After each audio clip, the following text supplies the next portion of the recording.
We're back from break. Okay, I was going through, what was it, 7 principles of finance, and I've gone through 4 of them, right? So let's pick it up from there. The 5th one is called the agency problem. Now, on the exam, if this were one of the principles I chose, I would just write down agency problem.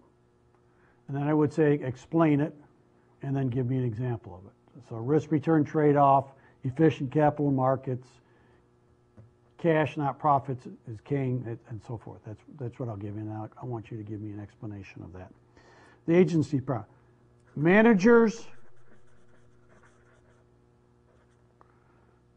will not work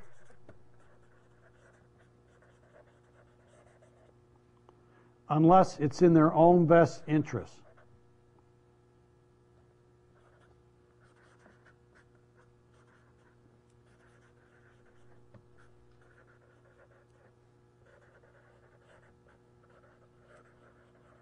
That's what it means.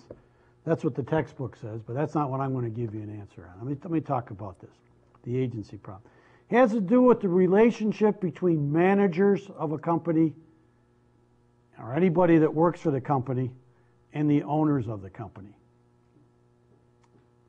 And the problem is, if you went back, say, 100 years ago in the United States, or 120 or 130 years ago in the United States, and you worked at a company, the top boss, the manager of that, top manager of that company, the top boss, was the owner of that company. So if you worked at Ford, you worked for Henry Ford. If you worked for Standard Oil, you worked for Rockefeller. You worked at Carnegie Steel, you worked for Andrew Carnegie. And if Henry Ford told you to do something, you knew that Henry Ford was doing what was best for the business. If Andrew Carnegie told you to do something, you were doing what was best for the steel company. If Rockefeller told you to do something, you were doing what's best for the business.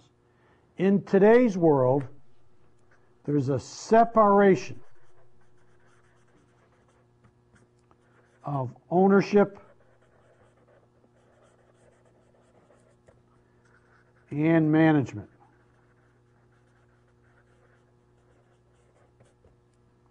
There's the separation of ownership and management.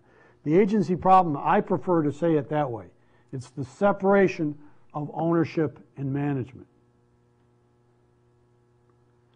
And when the president of a company in today's world tells you to do something, there's no guarantee that that will be in the owner's best interest, because the owners and the top managers are different people. And in today's world, top management might be taking care of top management, not worried about the goal of a firm. If they're not worried about the goal of the firm, then they might be worried about taking care of themselves.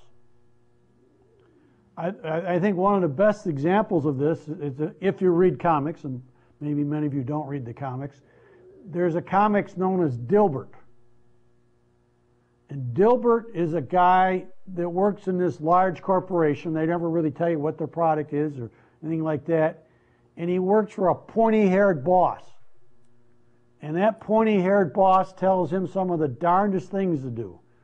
And Dilbert's always just kind of, oh, what am I doing? Why is this guy? Because the manager is doing what's good and easy for the manager. He doesn't care about the stockholders.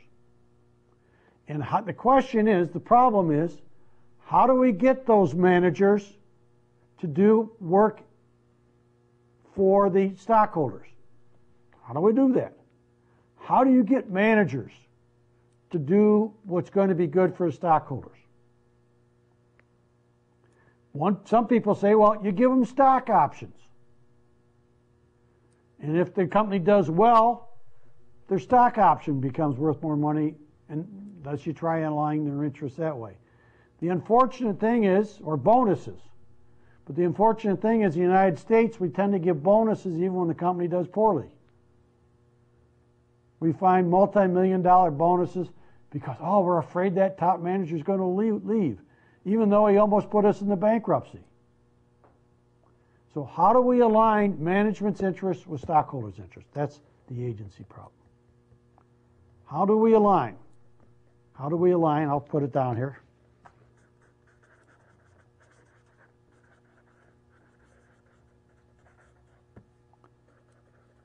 Management with stockholders. The stockholders' interest. Don't know. If you can figure it out, start a consulting business. You're going to make a lot of money. Because we haven't figured out how to do that. That's a real problem for companies, the so-called agency problem.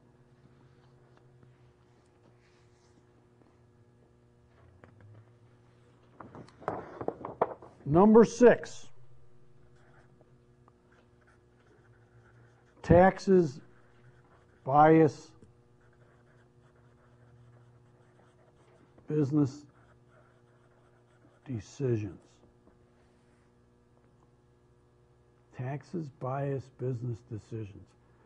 We have right now the presidential election taking, or actually the preliminary, they're trying to figure out who's going to be the candidates. For those of you taking this in the summertime, you'll know who the candidates are going to be for sure. And for those of you that take it in the fall, you might know who the next president's going to be. This thing kind of works its way through there. But as we listen to the politicians, they're going to either raise the taxes on those buggers, or they're going to lower the taxes on those buggers, or there are all kinds of things being thrown around out here. And if you listen carefully, what they're telling you is that whatever the tax rate is, it will change businesses' decisions. So tax rates affect business decisions. Now, one of the things I've heard politicians say lately is that the tax rates in the United States are the highest any place in the world. I don't know if that's true or not. I never want to. You're shaking your head no. I never want to believe politicians, but that's what some of them are claiming right now, that our tax rates are higher than any place else in the world. True or not, I don't know. But what if the tax rate is 40%?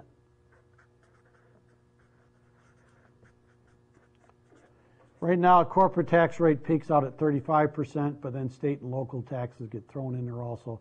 It really peaks out real close to 40%. If a company makes a profit, a pre-tax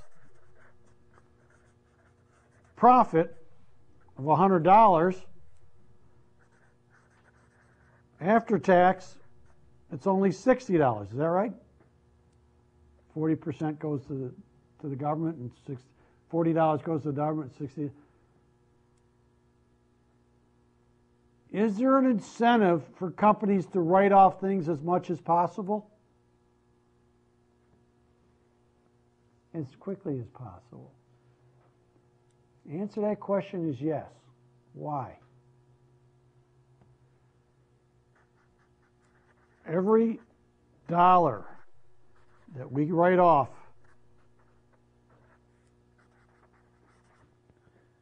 so I don't know.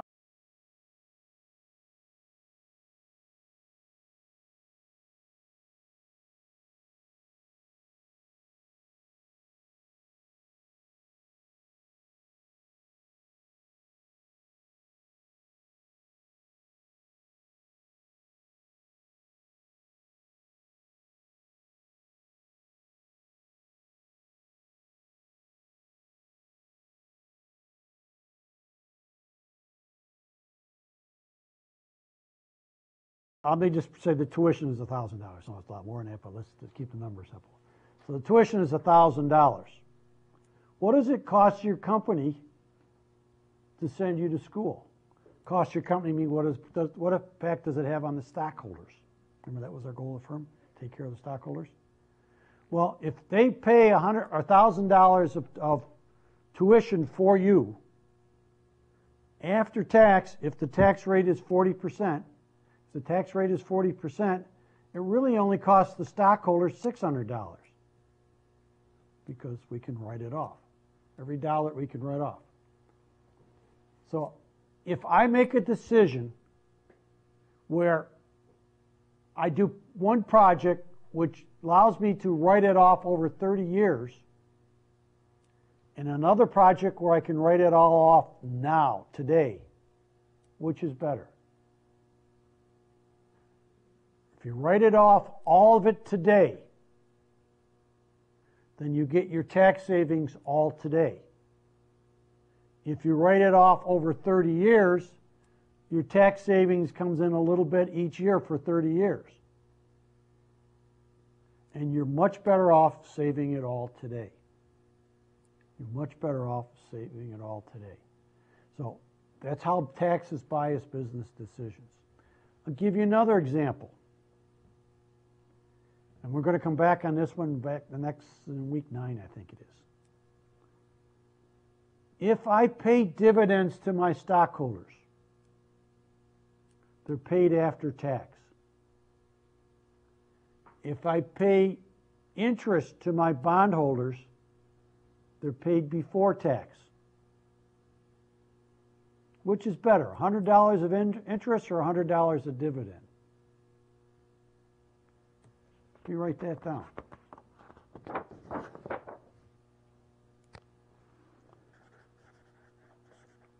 Which is better? $100 of interest on bonds or $100 of dividends on stock? The dividends are paid after taxes. They have no impact on the amount of taxes we pay. The $100 of interest is tax deductible. It reduces my taxable income by $100, so it only costs $60. It only costs $60 for me to pay $100 of interest. It costs me $100 to pay $100 of dividends. So the answer is interest. Costs the stockholders less. If I need money, should I borrow the money or should I sell stock?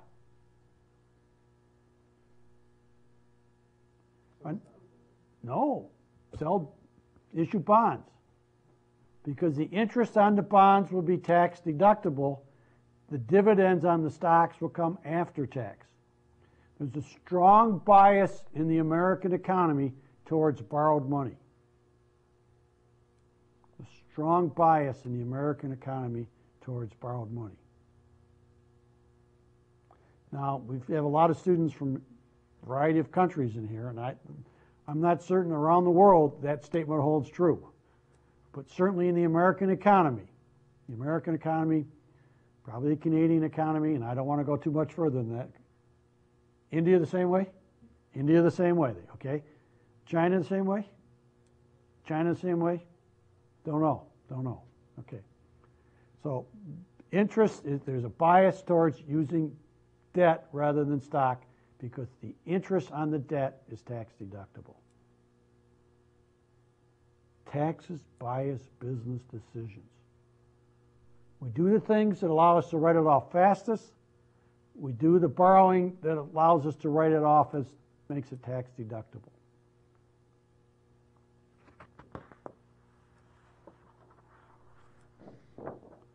Number 7, all risk is not equal.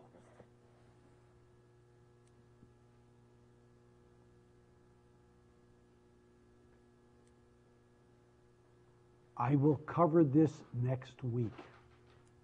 When I cover it next week, I'll say, remember principle number 7. Anytime I put this one on the exam, there's always a bunch of people that just give me nonsense because they don't, when I cover it next week, they don't tie it back to week 1. But this was one I'll cover next week. So stay tuned. It's like the old radio program. Stay tuned for next week. Okay, so stay tuned for next week on that. Now, one last topic for tonight. Well, it's a long topic. And this is what I'm going to call the determinants of interest rates.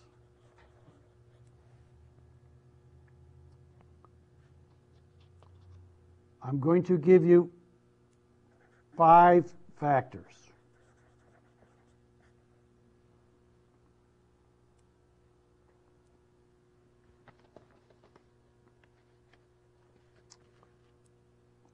I'm going to use a lowercase r as my interest rate.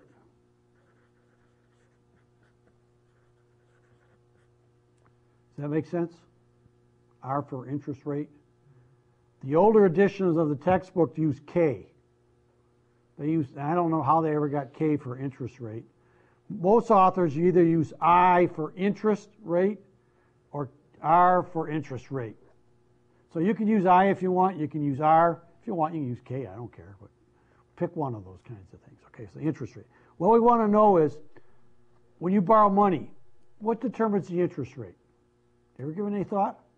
You walk into a bank and borrow money, what determines your rate of interest that you pay?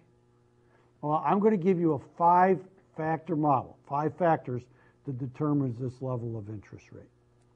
And the first one I'm going to give you is R is equal to R with an asterisk on it. And where R with an asterisk is the risk-free rate of return.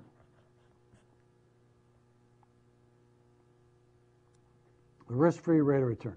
No other factors brought into it. For example, let's say you loan me $100. And a year later, I pay you back $100. Fair deal? No. Why not? Well, you had to wait a year to get that $100, right? So, got to give you something. It's thought that the risk-free rate of return is about 2 to 4%. So let me write that down. This is somewhere between 2% and 4%. 2% and 4%. So if you could go into the bank and borrow money at about 2%, 3%, something like that, that just means that they have to get a little bit of money to delay their consumption. And that's what's called the real or the risk-free rate of return. And now there's going to be 4 things that get added on to that. So I'm going to add on 4 more factors in here, okay? So I'm going to add this one step at a time. So now we got R is equal to R star plus R I R P. I'm going to add to this model one step at a time. I times IRP means the inflation risk premium. Inflation risk premium.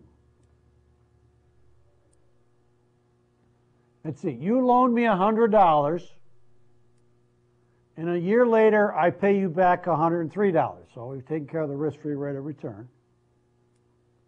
But in the meantime, inflation has been 10%.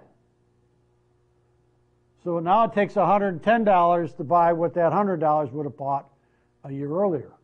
Well, if I only paid you back $103, that didn't work real well, did it? So what should I do?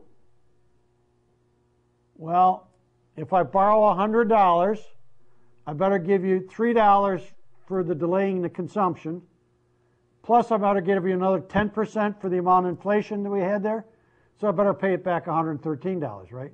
Then it's a fair deal. So it's the, actually, let me put another word in here. The expected inflation during the loan.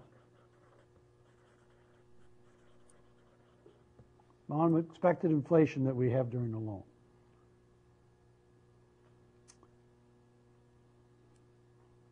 Now, right now in the United States, the inflation is really small.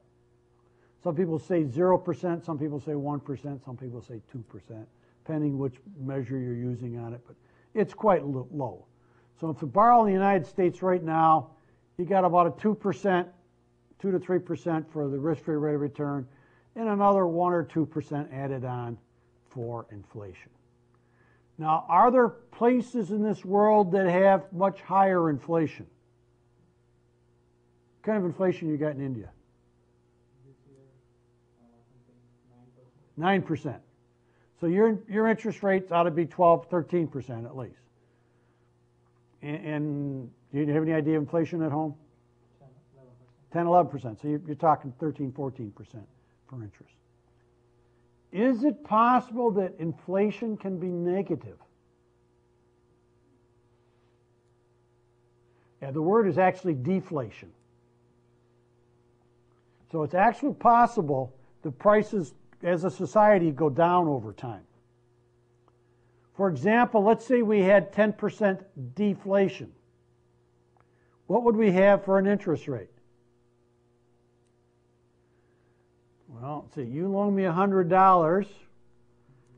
I add 3% to that because of delaying the consumption, and then I subtract 10% from that for the deflation. I'd only pay you back $93. Boy, would you be happy with that deal, wouldn't you? Whoa!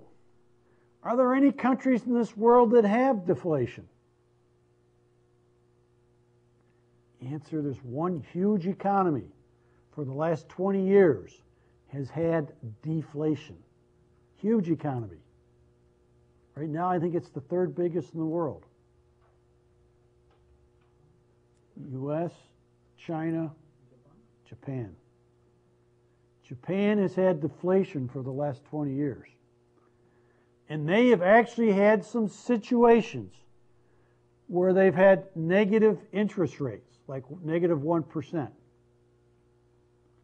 Now, would you like to put your money in the bank, $100 in the bank, and a year later with a big smile on your face walk in and get your money out and have them hand you $99?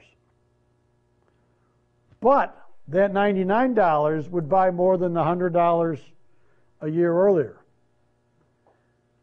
The problem with deflation, it's a real big problem for economists. And the reason being is, if, let's say we had 10% deflation, and you wanted to buy this $30,000 car, so you finally get out of college and you're making some really good money, you say, I'm going to buy that really nice car, so it's $30,000. But wait a minute, we got 10% deflation, so if I wait till next year, I only have to pay $27,000 for it. So next year comes along, and by golly, that car's only selling at $27,000. But wait a minute, we still got 10% deflation. So the following year, if I wait, I can pay a little over $24,000 for it. Then a little over $21,000. What's going to happen here? When are you finally going to buy that car? When the wheels fall off the one you're driving, because you're hoping to buy it for almost nothing going down the line. And that's the trouble with deflation, is there's no incentive to buy now. Now, what about, say, 30 or 40% inflation? You want it now because it's going to be too darn expensive a year from now. So everybody buys now, and that's not good either. What you want is a slightly positive inflation, 1 or 2%. You don't want double digits. You certainly don't want negative. You want a slightly positive inflation. So that's important to remember. And that's what most governments try and get. They try to get 1 or 2% inflation. That's kind of considered ideal. Why not 0? Well, the problem with 0 is you never get exactly what you want. So if you set your goal at 0, sometimes you go negative and sometimes you go positive. And we don't want to go negative. So we set it at like 1 or 2%, and if we're off a little bit, well, there's no harm done. There's no harm done. If we set it at 1% and we get 0, that's okay. If we set it at 0 and get -1, that's not so good. So we want a slightly positive inflation. So going back to our model here, just put the overhead here. we have to factor in whatever the expected inflation is going to be. Hopefully it's not negative. Hopefully it's not. Japan is still fighting to this day negative inflation or deflation. They've been in that deflationary spiral now for over 20 years. And it's part of the reason why they're only the third largest economy, because they used to be the world's second largest economy. And their economy has suffered badly because of that. The next factor. The interest rate is equal to that risk-free rate of return plus IRP plus DRP.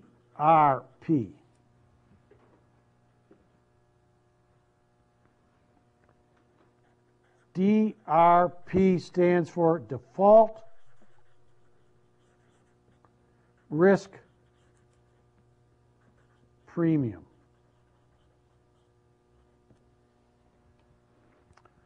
What does the word default mean when we're talking about borrowed money?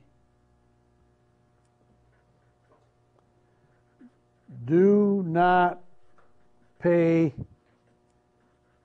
annual interest and or principal. Principal means the amount that you borrowed. So default means we didn't pay our annual interest when the annual interest came due, or when the full amount came due, we don't pay the interest. We don't pay the loan back. Default risk premium. Do all loans have the same risk of default? Would you rather lend money to GE or to Neil McCarthy? Well, Neil McCarthy, if you value your grade. But if you value money, you're probably better off loaning it to GE. Okay? How do we know what the risk of default is?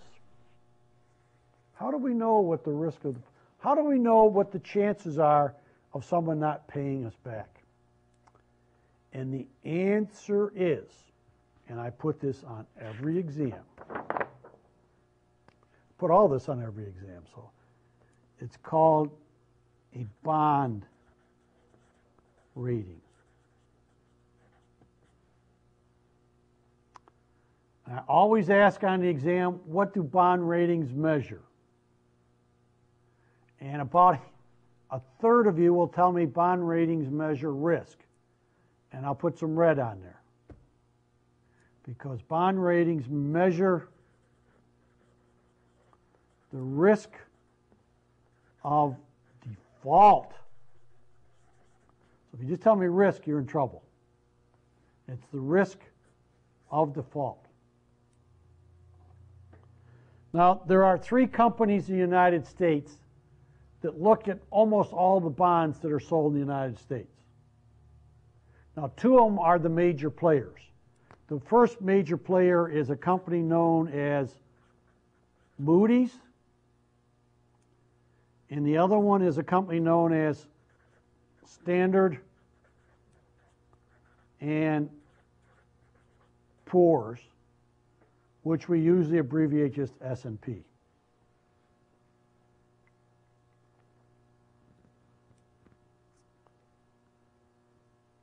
And what the way it works is this. If I'm a company, or even if I'm the U.S. government, if I'm the state of Michigan, if I'm the city of Flint, so even if I'm municipal, if I'm a school district that wants to build a new school, if I'm a water district that wants to build a new pipeline, all of those different people, anybody that wants to borrow money on a long-term basis, they either go to Moody's or Standard & Poor's, or both of them if they're really big. And Moody's and Standard & Poor's looks at all their data, and they figure out the risk of default. They give what's called a bond rating. Okay? Now, I think I got this out of Wikipedia, but I'm not positive. I got it off the internet for sure. Show this up here and bring it in a little bit tighter. We'll focus in on just where my hand's so, yeah. Good at like that. Okay. Here's Moody's, and here's S&P. We're not interested in the short term. I want you to take a few notes on this. So set yourself up a little table here. Put Moody's as one column and S&P as the other.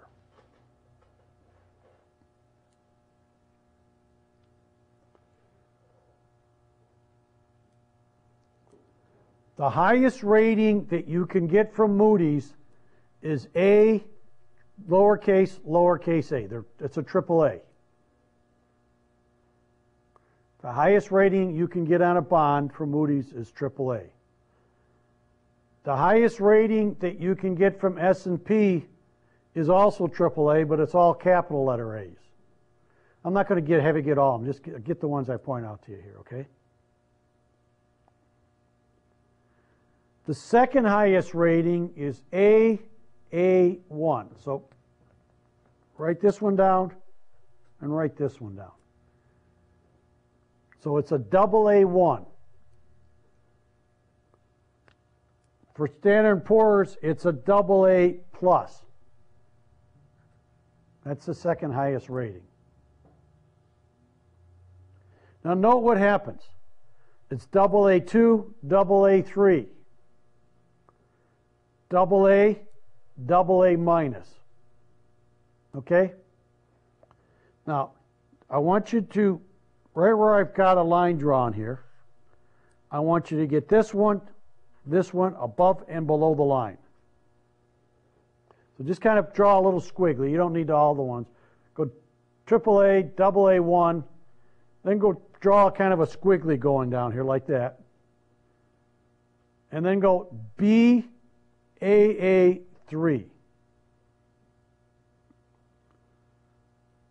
And draw a little squiggly down here and go BB minus. Then draw the line across there and go BA1 and BB plus. And then I won't show you here, but just the last one is going to be a C in both cases, down to a C. So that's the last one. Okay? So what you should have, let me kind of replicate this. Bring this back a little bit, and I'll try and replicate this. So what you should have is Moody's with a AAA, AA1, B, AA3, a line, BA1, squiggly down to C. And then S&P should be AAA, double A plus, a squiggly, triple B minus, the line, BB plus, squiggly down to a C. Is that what you got? Is that what I told you to write down? Okay. If you are in this category right here, you are said to be investment grade.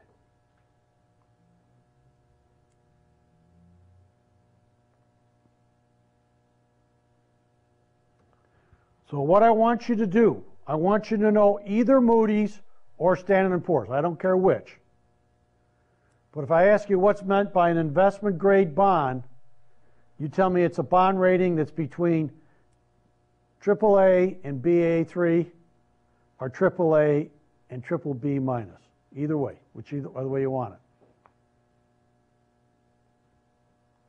Now, what happens as your bond rating goes down? This is the highest. Highest means the least risk of default.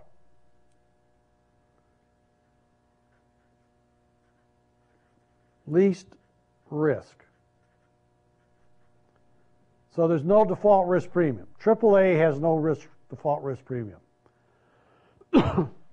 As your bond rating deteriorates, your interest rates go up. Remember that risk-return trade-off, that basic principle of finance? Remember I told you I'd give you another example? Here's another example of the risk-return trade-off. As your risk gets higher, your interest rate goes higher. By the time you get below this line, you are said to be a high yield bond. Meaning what? You got a really high interest rate. A high yield bond has a real high interest rate.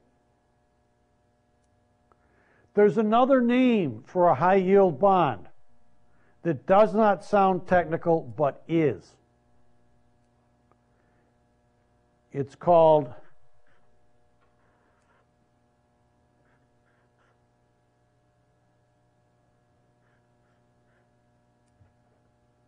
junk.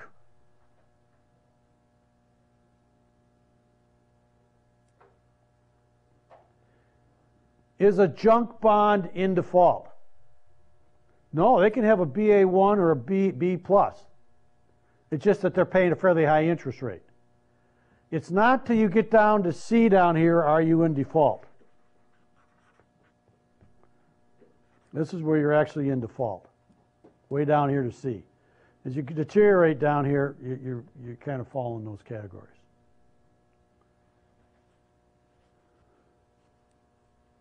What bond rating does the U.S. government have?